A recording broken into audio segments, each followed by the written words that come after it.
একটা রোজার দাম কত? একটা কাক, ভালো করে মনে রাখবেন, উড়ন্ত পাখিদের মধ্যে কাকের হায়াত অনেক বেশি। হায়াতুল হায়াওয়ানের ভেতরে আছে। এই জন্মগত একটা কাক জন্ম থেকে ডানা মেলে উড়তে শুরু করলো।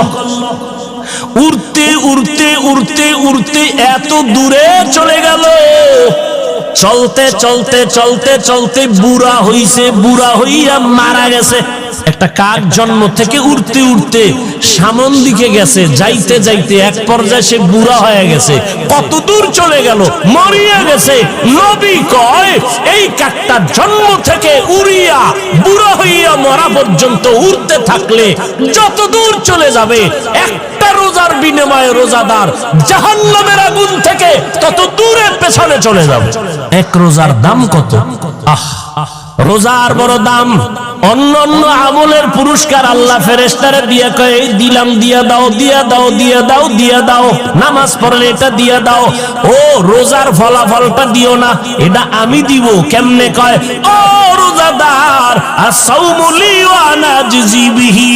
ও রোজাদার, তুমি আমার জন্যই রোজা রেখেছো, আর এর পুরস্কার আমি আল্লাহ নিজের হাতে দিব।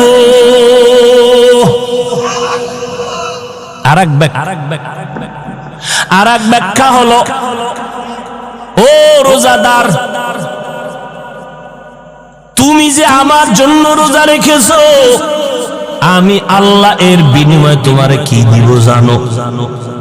স্ত্রী আর স্বামী এক জায়গায় হয়ে মহব্বতের আলাপ করে, করে না? তো মাঝে মাঝে টেস্ট করে। স্ত্রী কয়, স্বামী তুমি আমারে কেমন ভালোবাসো? তুমি আমার জীবন, তুমি আমার মরণ। যখন যা চাইবা চাওয়ার আগে পেয়ে যাইবা।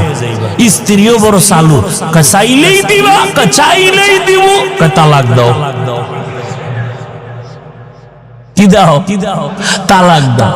এটা কইলি না কলিজার থেকে উঠে গেলি?